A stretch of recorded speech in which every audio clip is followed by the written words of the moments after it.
Hello and welcome to the Official Watchers YouTube channel. Here at Jardin du Mayfair, heaven on earth for the watch enthusiast, I am very excited to be bringing you a new day date. This thing is really cool. But first, before we get into it, can you please guys just tap subscribe? It would mean the world to me. My tech team tell me up to 70% of you guys aren't subscribed. If you could tap that button, just do it now, and then I will keep these videos coming fresh and hot every single week. Please. Thank you so much. Let's get into it. What have I got? I've got the Rolex Day-Date 40. It's the 228235 black ombre dial.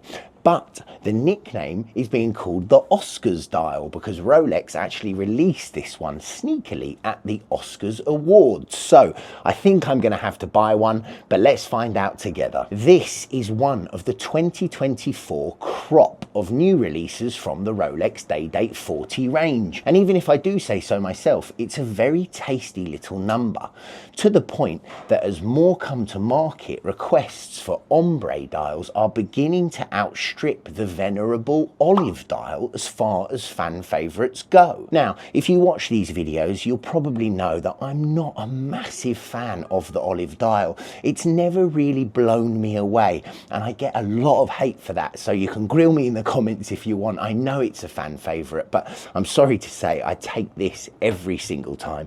Let's have a look at it and see what you guys think, because that's the most important part. So there are two new Day-Date Ombre dial tones out there. There's a rather striking green, and then there's this slate model, which is a little bit more restrained. Ombre translates from French to shaded and refers to the seamless blending of one hue to another. That is exactly the name of the game here with this dial, which shifts from a black outer edge to a sunburst slate tone towards the center of the dial. It is fume by any other name, and it works exceptionally well when paired with the warmth of the crown's 18-carat Everose gold. Rolex is just so good at getting the color balance right when pairing dials to these metals. One thing that particularly interests me about this one is that despite being a day date, which is associated with being boss level, and despite being a technically trickier dial to manufacture, the great allure of this particular day date is that it looks deceptively clean and simple, which is always a classic combination in my book. Yes, it has a lovely smoky dial, but the deconstructed Roman numerals without serifs flourish, and there's no loom or anything to detract that really does make a genuinely knockout piece. And less in this case is definitely more. As for the rest of the watch, it's a 40mm piece, which sits nice and slim at 12mm thick, so it's very business friendly, as well as right at home with a t-shirt and jeans.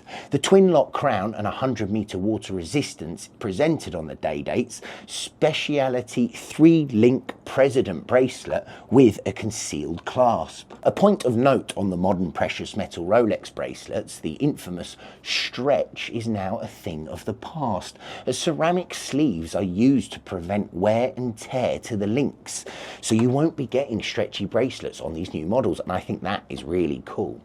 The movement is Rolex caliber 3255, which packs a 70-hour power reserve, as well as a day and date mechanism, just as it says on the tin. This is a knockout variant of a flagship model, and I am a huge fan of the watch. Guys, I do realise this has been a bit of a whistle-stop tour of this watch this week, and that's because, believe it or not, the truth I am telling you, this arrived 20 minutes before filming. So I wanted to make sure to get it out there. I don't think there's many videos of this one out there yet. The price is £45,000. It's 2024. It's absolutely brand new. But as ever, the most important thing is what you guys think. So I can't wait to see your comments. Tell me what you think of the ombre dial. Has it competed with the olive? In my opinion, yes, but let's see what you think. And guys, just a last one to say, please do hit subscribe so I can keep these videos coming fresh and hot every single week from here, Jardin du Mayfair, heaven on earth for the watch enthusiast.